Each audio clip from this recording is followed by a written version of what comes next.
All right, continuing our journey through Chapter 5, we're now in Section 5.3, which is essentially why we've been talking about composite functions and inverse functions. Well, we talked about composite functions so that we could talk about inverse functions. Remember, part of being an inverse function is that the composition of f and f inverse is just x. And we were talking about all of these abstract type of concepts because we're going to apply them to exponential functions. So our goal in this section is to evaluate and graph exponential functions, understand how they operate. We also have this special number e. Now e is approximately 2.71, but that's not equal to 2.71. Just like pi is not equal to 3.14, it's approximately equal to that. So e is not 2.71. It's defined in a special way, but we'll get to it. And then we want to solve exponential equations and work with them in a real hands-on way. Okay. So an exponential equation is just where you have something as an exponent that's going to be a variable. So practice with your calculator or your computer system how you would put something kind of unusual as an exponent. In most computer settings, by the way, the figure is this caret, which at least on normal English language keyboards is Shift 6.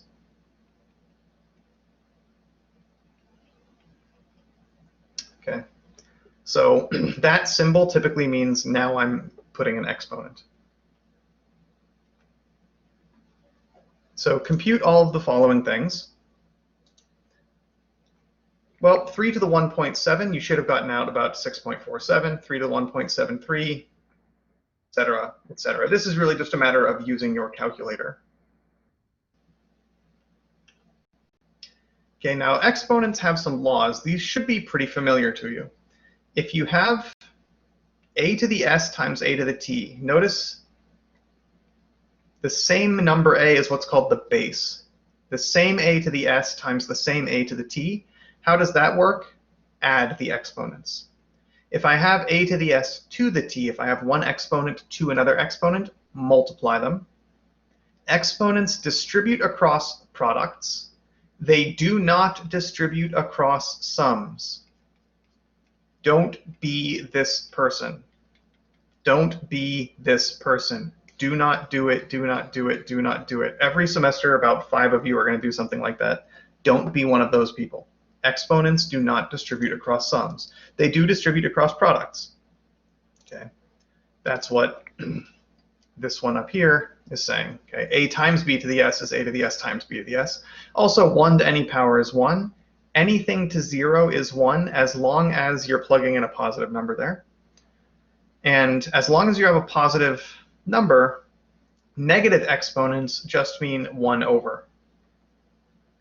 Okay. So most of this we should already know. All right. With that in mind, an exponential function is a function of the form some number, that's c, times some positive number, that's a, to the variable x. So the thing I'm raising to the x has to be positive. We'll discuss why in a moment. You also don't want it to be 1 because then 1 to the x would just be 1 and the x would be redundant. And also you don't want to multiply by 0, otherwise why would you have written the whole thing to begin with? However, that c can be negative. That's fine. It's just a that's not allowed to be negative. The domain is all real numbers. The range we'll get to. A is called the base. This book uses the term growth factor, which is not a very common term, but there it is. And c is called the initial value. If I plug in 0, okay, I'm just duplicating what they already have here, but I would have c times a to the 0. What's a to the 0? It's 1. C. So f of 0 is c. This is typically used to model how something grows over time. So at time 0, that usually means when you start the experiment. So at time 0, the amount is c. That's your initial value. Okay. What geometric property characterizes exponential functions? If you take an exponential function given above then it will satisfy the following thing. The ratio of f of x plus 1 to f of x will always be the same number, and it will be a, which was the base or the growth factor. Conversely, if you have a function that satisfies this property, then it is an exponential function. In other words, it's saying, let's suppose a equals 2. Let's suppose f of 0, which is c, is 3.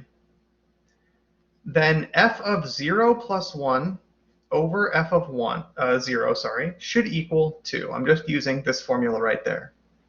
In other words, f of 1 should equal 2 times f of 0. What was f of 0? It was 3, so f of 1 must be 6.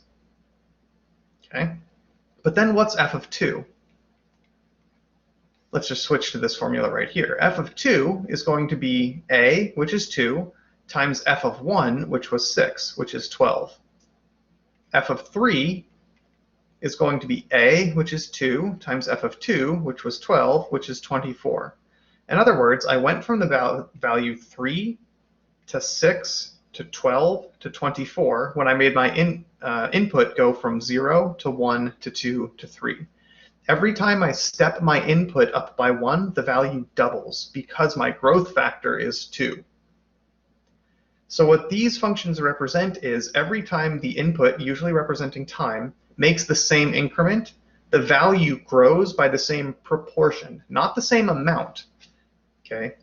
I went from the value 3 to 6 to 12 to 24, so I grew by 3, then by 6, then by 12. The amount I'm growing is not staying the same, but the proportion that I'm growing, I'm always doubling. That's what's staying the same.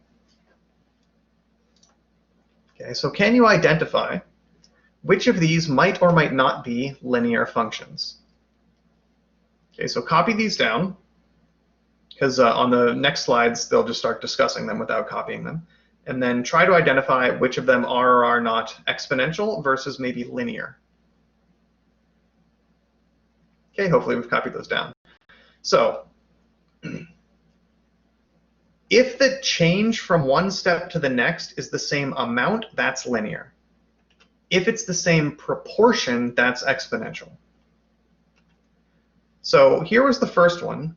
The change in outputs was decrease by 4, decrease by 4, decrease by 4, decrease by 4, but my ratio of consecutive outputs was changing a lot. So since I decreased by the same amount but not the same proportion, that's linear. In fact, it's linear with a slope of -4. Every time I increased the input by 1, the output decreased by 4. Okay, you could then find the y-intercept from some of the data. Let's take a look at this next one. If I tried the same thing, how much do I go down? I decrease by 54. I decrease by 18. I decrease by 6. The amount that I'm decreasing is changing a lot, but the ratio of consecutive values is always 1/3. This tells me that I am exponential, and my growth factor is 1/3. What was c? Well, c, remember, is f of 0, which is 27. So now I know a, and I know c, and you can come up with the function, which is going to be talked through here. So since the ratio was constant, that's your growth factor, and you find c by finding f of 0, which was 27, and then I just say 27 times 1/3 to the x. There's my exponential function. This is definitely not 9 to the x. I can't simplify this 27 and this 1/3 because the exponent x is applying to the 1/3, but not to the 27. Okay, I'm just pointing out some common arithmetic mistakes people make. Exponents override parentheses when it comes to multiplication. You've got to take care of that exponent before you can do any multiplication. Okay, next example.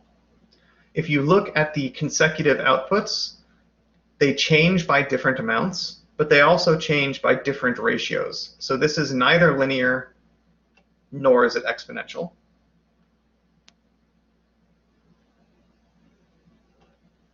Okay, so in the next slide, in the next video I should say, we'll keep looking at exponential functions and keep studying their properties.